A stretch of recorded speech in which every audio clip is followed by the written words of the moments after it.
Assalamualaikum warahmatullahi wabarakatuh, Pak. Waalaikumsalam. Baik. Sebelumnya terima kasih banyak, Pak, karena sudah bersedia meluangkan waktunya untuk menjadi salah satu narasumber kami.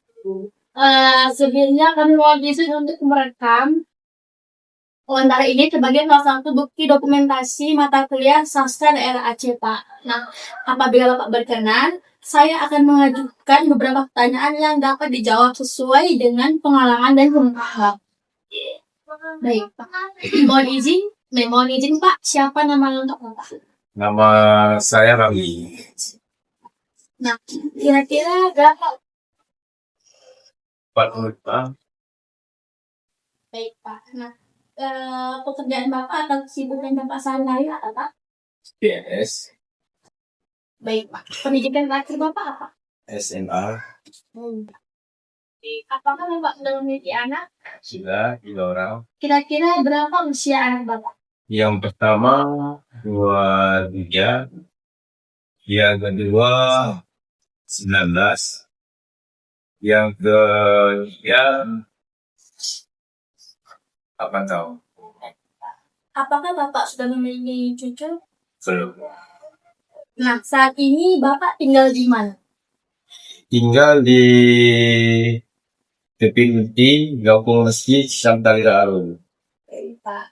Nah, baik, Pak. Pertanyaan selanjutnya tentang peribahasa Aceh, Pak. Nah, kalau berbicara tentang peribahasa Aceh ini, nah, apakah Bapak masih ingat salah satu contoh peribahasa Aceh?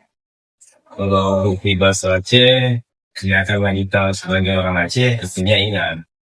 Ya, yang singkat aja ya. Yang singkat aja ya. Seperti peribahasa Aceh, ya betul kalau itu dari rugomu hati-hati. Itu berarti apa sesuatu itu kita lihat dulu dengan mata kita, supaya kita nanti tidak kecewa dengan hidup dia. Baik, Pak. Menurut Bapak ini, apa makna dari peribahasa tersebut, Pak? Kalau dalam makna peribahasa tersebut, segala sesuatu itu dilihat ataupun diteliti. Jadi diteliti dengan jelas.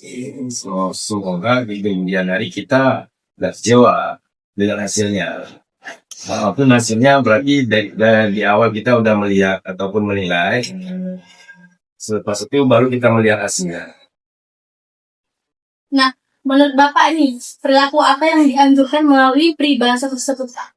Ya, kalau untuk perilakunya, ya, sebagai kita bisa dikatakan lebih kewaspadaan dalam menilai sesuatu.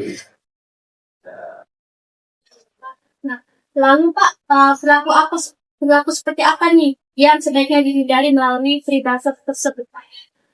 Maksudnya gimana? Perilaku apa saja yang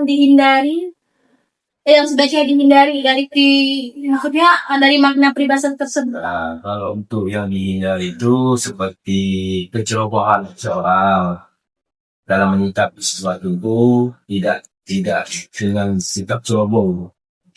Nah, itu yang perlu dihindari. Ataupun tidak menilai sesuatu itu dengan hanya sekedar melihat saja. Karena apa yang dilihat belum tentu, apa yang dilihat dengan mata itu belum tentu nyata. Tapi kalau menilai itu ya kita harus memakai dengan hati juga. Nah, jadi Pak, kapan nih biasanya Bapak menggunakan peribahasa tersebut, Pak? Kalau untuk peribahasa tersebut biasanya digunakan kebiasaannya di waktu kita ingin meminang seseorang itu. Nah, seperti ada, kalau dalam bahasa Aceh itu ya babra. Kalau bahasa Indonesianya kita melihat calon gitu. Melihat calon. Nah, menurut Bapak nih, apakah peribahasa tersebut masih penting diterapkan pada zaman sekarang, Pak? Kalau iya, itu mengapa? Kalau dalam peribahasa tertentu itu, kalau untuk sekarang ini, saya rasa, bukan saya rasa, kalau untuk ilmu di Aceh ini masih kental dengan peribahasa sendiri. Jadi dari dulu sampai di depannya peribahasa itu akan selalu digunakan. Baik Pak, nah selanjutnya saya ingin meminta pendapat Bapak mengenai salah satu peribahasa Aceh. Saya akan membantahkan salah satu peribahasanya Pak, yaitu Lemo jua be tadhingkat.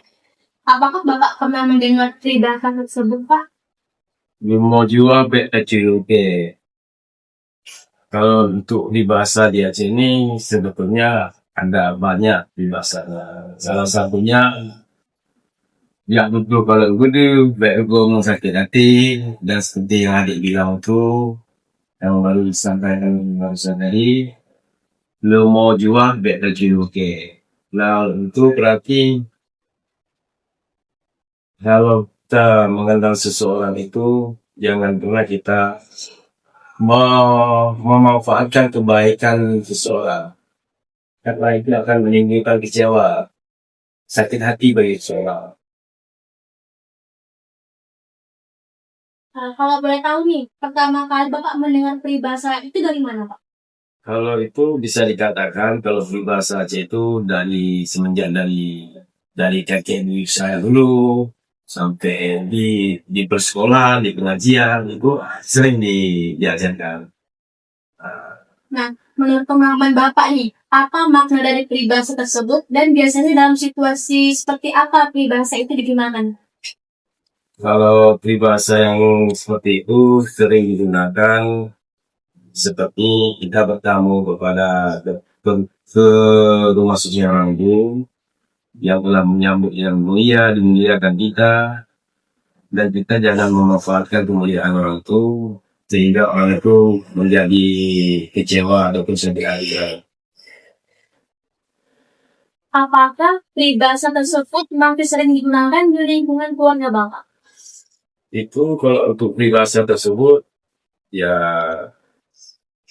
sangat sering bahkan ditanamkan sebagai akidah akhlak. Oh, biasa. Menurut Bapak nih, sikap apa yang diajarkan melalui peribahasa tersebut? Ya sedikit banyaknya di situ ada terkandung dalam ilmu akidah akhlak juga, pengertian dari akidah akhlak. Untuk ada juga bahasanya ya betul kalau ya beda dapat tuh beda dulu. Dalam arti kata kita setiap kita berjalan itu kita tidak pernah mengganggu orang dan kita setiap kita tinggal itu siapapun tidak mengganggu. Menurut Bapak nih, apakah hal yang terkandung dalam peribahasa tersebut masih penting untuk diterapkan Pak? Masih sangat penting. Dan menurut Bapak, apakah peribahasa tersebut masih relevan diterapkan pada kehidupan saat ini, Pak? Kalau itu relevannya, maka itu diterapkan turun menurun itu bahkan diwasiatkan untuk turun menurun setiap generasi. Kalau peribahasanya seperti itu, karena itu sebagian dari agenda agama juga. Nah, pertanyaan terakhir nih, Pak. Apa harapan Bapak terhadap keberadaan peribahasa Aceh di masa mendatang? Kalau menurut saya peribahasa ini ya kalau bisa lebih apakanlah ke depannya lebih dijaga ataupun lebih diterapkan kepada anak-anak ini dan ya dari pendidikan dasar sampai di mahasiswa. Karena kan peribahasa ini sedikit banyaknya ada mengandung ilmu sejarah juga dalam peribahasa. Oke, baik Pak. Terima kasih atas jawaban-jawaban yang sudah Bapak berikan dan terima kasih atas informasi yang sudah Bapak berikan. Ya, sama-sama. Oke, baik Pak. Wassalamualaikum warahmatullahi wabarakatuh. Waalaikumsalam.